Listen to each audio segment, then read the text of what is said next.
बल्लू अपने घर से निकल पड़ता है। बारिश और तूफान इतना तेज था कि उसमें लाडो का घोंसला जोर जोर से हिल रहा था। अरे वाह, ये खुशबू कहाँ से आ रही है? अरे बाप रे, बचाओ! इधर तेज तूफान और बारिश की वजह से लाडो का आधा घोंसला टूट जाता है। चलो बच्चों, हमें ये घोंसला छोड़ना होगा। अरे मम्मी, वो देखो, लगता है ये घोंसला नीचे गिरने वाला है। बच्चे के ऐसा कहते ही घोंसला धड़ाम से नीचे गिर जाता है। बच्चे और लाडो वहां से निकल पड़ते हैं।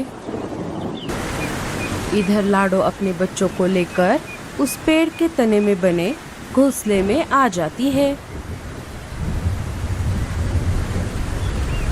मम्मी, मुझे अभी भी बहुत भूख लगी है। हाँ मम्मी, मुझे भी। हमें भी बहुत भूख लगी है मम्मी। अरे बाप रे, अब मैं क्या करूं? मैं मेरे बच्चों को यहाँ इसलिए लाई थी क्योंकि यहाँ पर बहुत सारा अनाज पड़ा हुआ रहता है, लेकिन आज तो यहाँ पर थोड़ा भी अनाज नहीं दिख रहा। लगता है मेरे पहले कोई यहाँ रह कर गया है। बारिश थोड़ी कम हो जाती है।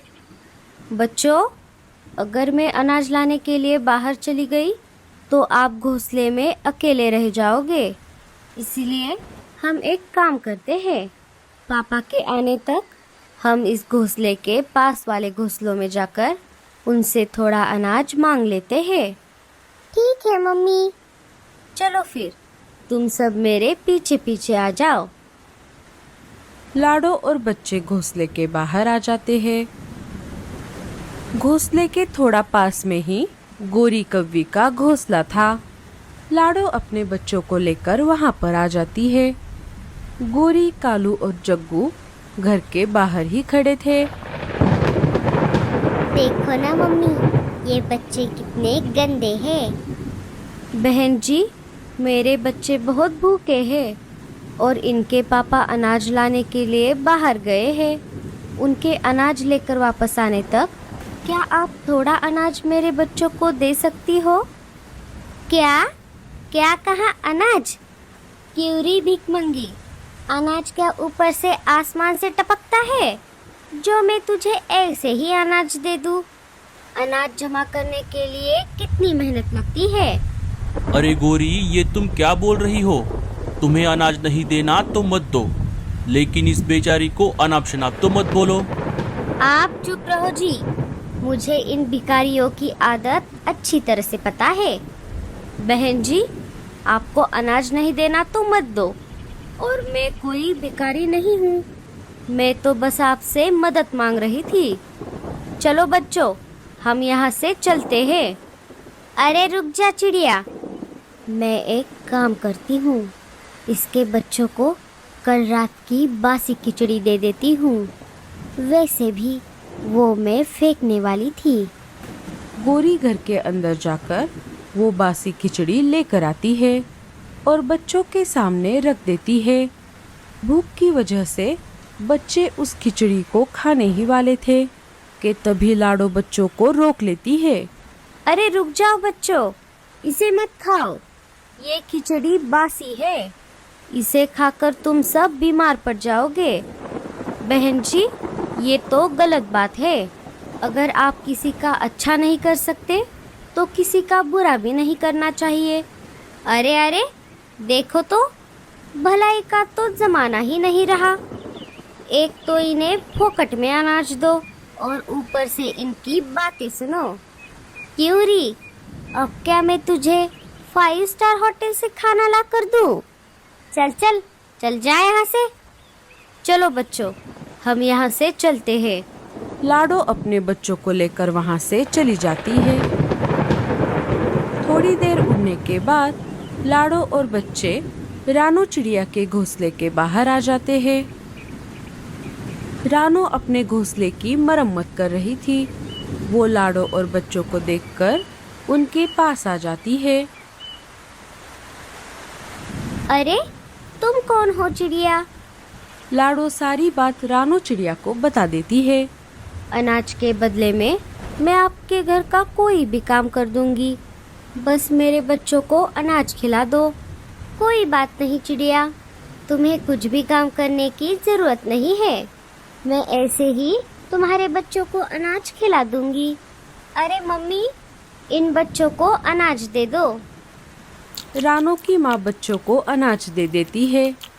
बच्चों को अनाज खाता हुआ देख लाडो की आंखों में आंसू आ जाते हैं। चिड़िया, तुम भी अंदर जाकर थोड़ा सा अनाज खा लो, तुम्हें भी भूख लगी होगी। नहीं नहीं, मुझे भूख नहीं है।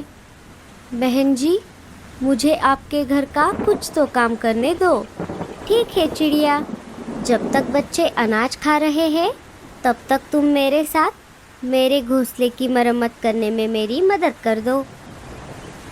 अजी, आप कहाँ पर हो? मुझे आपकी बहुत याद आ रही है। इधर पल्लू बहुत देर से अनाज की खोज में घर से बाहर आ गया था। उसे बाहर आए सुबह से शाम हो गई थी। थोड़ी देर और खोज करने के बाद उसे एक बेरियों का पेड़ दिखाई देता है। अरे वाह, ये बेरियों का पेड़ तो कितना बड़ा है और इसे बेरियां भी बहुत सारी लगी है। मैं इनमें से ढेर सारी बेरियां मेरे घर लेकर जाता हूँ, लेकिन पहले मैं इनमें से 2-4 बेरियां खाकर देखता हूँ। अगर ये खाने में अच्छी हुई तभी मैं इन्हें लेकर जाऊँगा। बल्लू 2-4 बेरियां तोड़कर खाने लगता है। ये बेरियां खाने में उतनी अच्छी तो नहीं है, लेकिन कोई बात नहीं, लाडो और बच्चे भूखे हैं। इन बेरियों को खाकर उनका थोड़ा बहुत पेट तो भर जाएगा। इतना बोलकर बल्लू बेरियां तोड़ने में लग जाता है। उसने अभी बेरियां तोड़ना शुरू ही किया था कि तभी उसे अचानक चक्कर आने लगता है और वो वहीं पर बेहोश हो जाता है। बल्लू ने जो बेरियां खाई थी वो जहरीली थी और इसी वजह से वो बेहोश हो गया। इधर बच्चे और लाडो रानो के घर से निकलकर वापस अपने पेड़ के तने में बने घोंसले में आ जाते हैं। मम्मी, आपने तो उस आंटी के घर पर कुछ भी नहीं खाया। आप सुबह से भूखी हो, क्या आपको भूख नहीं लगी? लगी है बच्चों, लेकिन कोई बात नहीं। तुम्हारे पापा अनाज लाने के लिए बहुत देर से बाहर गए हैं, वो अभी आते ही होंगे। उनके आने के बाद मैं खा लूँगी। ठीक है मम्मी। बच्चों, अब रात हो गई है, आप सब अभी आराम करो। बच्चे सो जाते हैं। लाडो की भी थोड़ी देर बाद आँख लग जाती है। सुबह हो जाती है। अचानक लाडो की नींद खुल जाती है। बल्लू अभी तक घर नहीं आया था। अरे बाप रे, ये क्या? सुबह कब हो गई मुझे पता भी नहीं चला, और बल्लू जी भी अभी तक घर क्यों नहीं आए? अब मुझे बहुत डर लग रहा है, कहीं बल्लू जी किसी मुसीबत में तो नहीं फंस गए। मुझे बाहर जाकर उन्हें ढूंढना होगा। चलो बच्चों, हमें पापा को ढूंढना होगा। लाडो और बच्चे बाहर आ जाते हैं। उनके बाहर आते ही वही शिकारी चील अचानक उनके सामने आ जाता है। अब भागकर कहाँ जाओगे? बच्चों, भागो, जल्दी से वापस घोंसले में चलो। लाडो और बच्चे अपनी जान बचाकर वापस घोंसले में आ जाते हैं। अरे यार, बस पकड़ ही लिया था, लेकिन कोई बात नहीं। तुम सब अंदर कितनी देर रहोगे?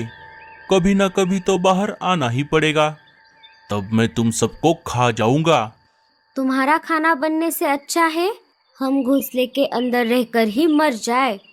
चल भाग यहाँ से। मम्मी, मम्मी, मम्मी, हमें बहुत डर लग रहा है। क्या ये चील हमें खा जाएगा? नहीं बच्चों, तुम डरो मत, ये चील अंदर नहीं आ सकता। तुम्हारे पापा के आते ही वो इसे सबक सिखाएंगे, क्योंकि तुम्हारे पापा बहुत बहादुर है। अजी, आप कहाँ पर हो? अभी हमें आपकी बहुत ज़रूरत है। ये सारा नज़ारा रानो की माँ ऊपर से देख रही थी। अरे बाप रे, ये चील इन्हें खाए बगैर यहाँ से नहीं जाएगा। मुझे कुछ करना होगा। रानो की माँ चील के पास आ जाती है। अरे ओ चील, तू यहाँ पे क्या कर रहा है? अरे ओ बुढ़िया, चल फुटले यहाँ से। मैं मेरे शिकार का बाहर आने का इंतजार कर रहा हूँ।